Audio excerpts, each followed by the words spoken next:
Assalamualaikum warahmatullahi wabarakatuh dan selamat sejahtera. Bersama saya Al-Arif Kamil bersiaran dari Majlis Sukan Negara Bukit Jalil untuk Buletin MSN. Kita mulakan buletin dengan rangkuman berita sepanjang minggu ini. Jom saksikan. Program Sport Icon Tour diteruskan lagi ke negeri Kedah bersama ikon sukan angkat berat wanita Nur Saswani Razi. Program yang dijalankan di Majlis Sukan Negeri Kedah itu disertai seramai 130 orang atlet, jurulatih dan pegawai terdiri daripada peserta kem bakat sukan angkat berat serta sukan-sukan lain di bawah program Majlis Sukan Negeri. Program ini bertujuan untuk memberi semangat dan motivasi kepada atlet-atlet di peringkat sekolah untuk lebih menjiwai dan kekal fokus dalam sukan yang diceburi, terutama golongan wanita. Kursus Pengurusan Sukan Kebangsaan KPSK Tahap 1 telah diadakan dengan kerjasama Majlis Sukan Negeri Kelantan pada 16 hingga 19 Ogos bertempat di PCB Beach Resort Kota Baru.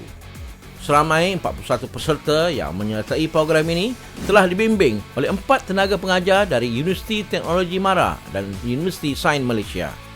Sementara ahli jawatankuasa pelaksanaan KPSK Tahap 1, Tuan Haji Amin Busu bertindak sebagai pegawai penilai. Penolong Pengarah Majlis Sukan Negeri Kelantan, Tuan Aziz Tuan Mat, hadir menyempurnakan majlis penutup kursus serta menyampaikan sijil kepada peserta.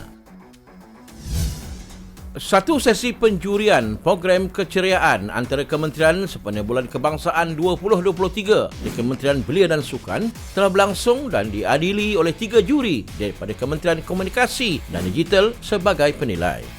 Program keceriaan antara kementerian ini diadakan bertujuan memberi galakan serta peluang kepada penjawat awam meluahkan rasa cinta dan patriotik kepada negara selain menerapkan semangat berpasukan dari penemuan Melaka oleh para mesuara, zaman penjajahan Jepun, detik kemerdekaan dan juga pendubuhan Malaysia.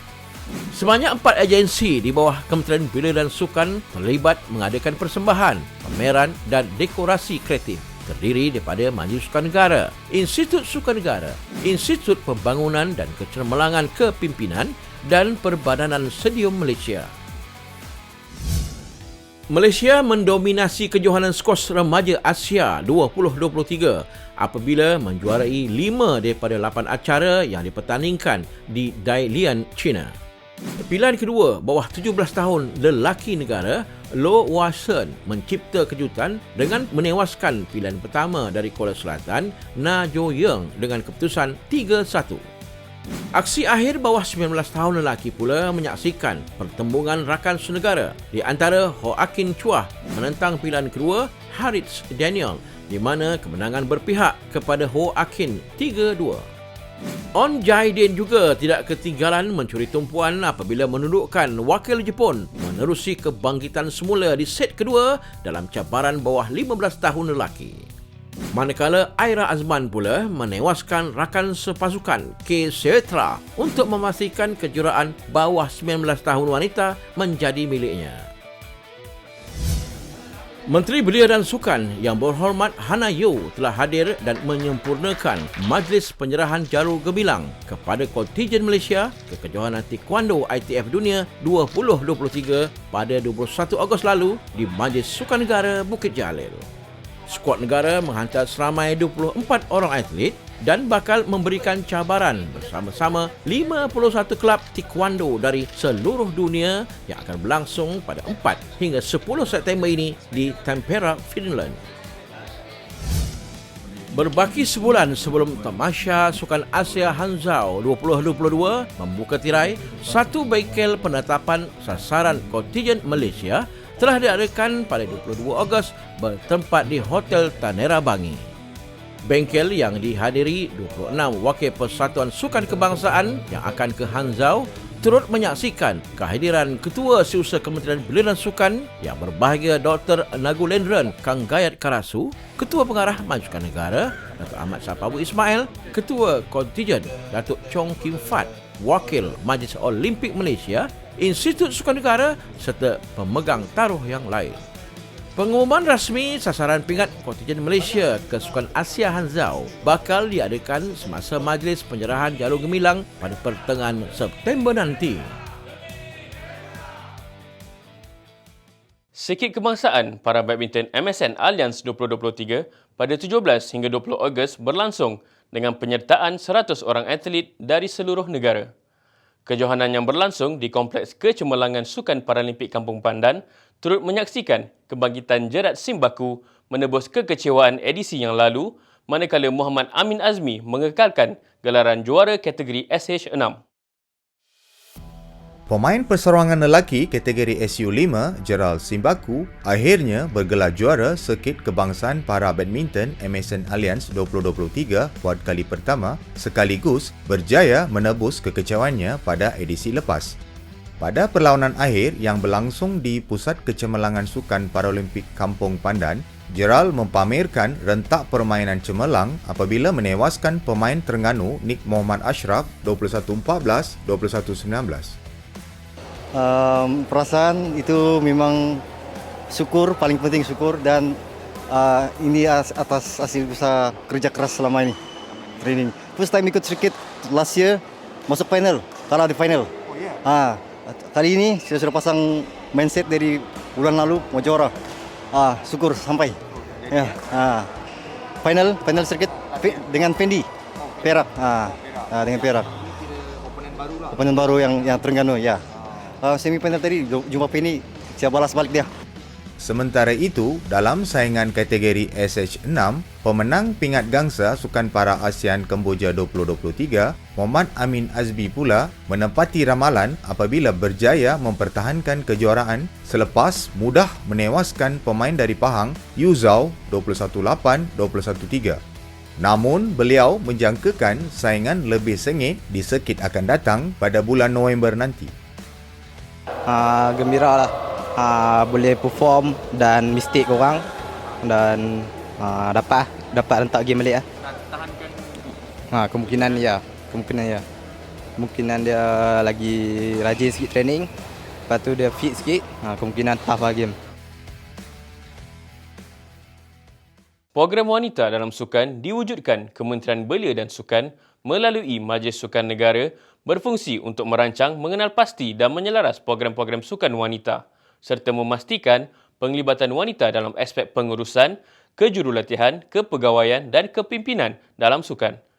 Demi memastikan visi tersebut dapat direalisasikan sepenuhnya, satu sesi town hall yang berhormat Menteri Belia dan Sukan bersama lebih 100 penggiat sukan wanita telah diadakan di Bukit Jalil pada Selasa.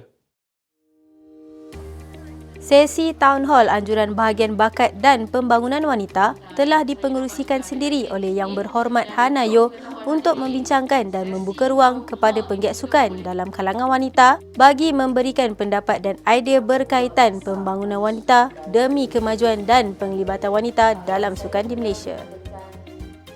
Kita nak membangunkan wanita dalam sukan dan hari ini merupakan satu langkah permulaan di mana kita ada town hall dengan sports administrator dan jurulatih wanita.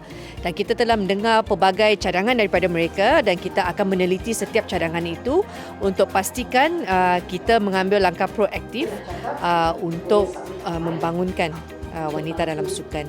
Banyak cadangan tetapi saya kena perhatikan dan pastikan kita ada bajet yang mencukupi dan kita ada sokongan bukan saja daripada MSN tetapi kita mesti ada sokongan daripada Majlis Olimpik, daripada Majlis Olimpik Malaysia juga. Kita perlukan consultation dengan sokongan mereka lah. Antara unsur penting yang seharusnya diberikan perhatian sudah tentu pelaksanaan dasar dan perlembagaan demi melihat kesamarataan di mana wanita juga diberikan peluang untuk menjawat jawatan tertinggi dalam sesebuah badan sukan. Saya rasa kita boleh lakukan adalah dari segi pelaksanaan perlembagaan badan sukan tersebut di mana kita nak lihat kepimpinan itu ada jawatan-jawatan yang akan diberikan peluang kepada wanita untuk menyandang jawatan tersebut dari segi pelaksanaan dasar dalam badan sukan tersebutlah. Itu adalah cadangan banyak daripada administrator hari ini. 22 pasukan telah pun mengesahkan penyertaan ke perlumbaan jelajah berprestij Le Tour de Langkawi yang bakal berlangsung dari 23 hingga 30 September ini. Kejohanan kali ini pastinya menjanjikan kehangatan berganda apabila dua pelumba utama EF Education Easy Post, Simon Carr dan Jefferson Sepeda Oritz mengetuai cabaran pasukan UCI World Tour bagi menebus kehampaan pada edisi lepas. Jelajah berbasikal berstatus Pro Series Li Tour di Langkawi yang bermula di Terengganu dan berakhir di Kuala Lumpur sah dianjurkan pada tarikh 23 hingga 30 September. Selain itu, saya dengan sukacita mengumumkan bahawa penganjur telah berjaya melengkapkan jumlah pasukan yang bakal bertanding di LTDL kali ini. Diketuai dua pasukan kategori UCI World Team, iaitu pasukan Astana Kazakhstan daripada Kazakhstan dan pasukan EF Education Easy Sport daripada Amerika Syarikat. Turut bakal bersaing kali ini ialah 8 pasukan UCI Pro Team, 11 pasukan kontinental termasuk TSG daripada Terengganu, selain satu pasukan kebangsaan iaitu pasukan Lebuh Raya Berbasikal Negara, bagi melengkapkan jumlah 22 pasukan keseluruhan. Menurut beliau lagi, bagi mempertahankan status Pro Series, MSN selaku penganjur utama berusaha memenuhi keperluan Badan Berbasikal Dunia UCI yang bakal membuat penilaian purata 3 tahun. Berdasarkan amalan UCI, sejak sekian lama penelitian dan kajian semula terhadap status kategori suatu perlombaan as Pro Race UCI memerlukan 3 pasukan UCI World Team. Kali ini kita dapat 2 tim World Team. Jadi UCI akan pertimbangkan kita punya status kita itu selepas 3 series perlombaan. Mana kita sekarang ni telah diberi kebenaran untuk menganjurkan LTDL selama 2023, 24, 25. As a whole, kita insyaAllah kita akan cuba dapatkan more World Team lah pada tahun hadapan sekiranya kita diberi keizinan untuk menganjurkan lagi kejohanan tersebut. Ketika ditanya mengenai tarikh kejohanan LTDL yang bertembung dengan tarikh Sukan Asia Hangzhou China, beliau berharap agar pihak media juga dapat membantu pihak penganjur menghangatkan lagi kejohanan ini serta dapat menarik penonton dari seluruh negara. Kita berharap bahawa ada beberapa acara yang kita akan anjurkan, khususnya to hype up promosi untuk LTDL. Kita ada beberapa acara-acara sampingan yang kita adakan seperti sorokan sekolah, sorokan kampung dan sebagainya. Kita juga akan adakan majlis menanam pokok 2023 pokok sepanjang laluan LTDL. Ini merupakan salah satu elemen yang lain daripada kebiasaan. InsyaAllah kita harap akan dapat menarik minat perhatian masyarakat untuk turut serta dalam menyokong LTDL kali ini. Laporan tadi mengakhiri buletin edisi kali ini. Sebelum berpisah, mari kita saksikan minggu ini dalam sejarah sukan negara. Sehingga kita berjumpa lagi di edisi akan datang.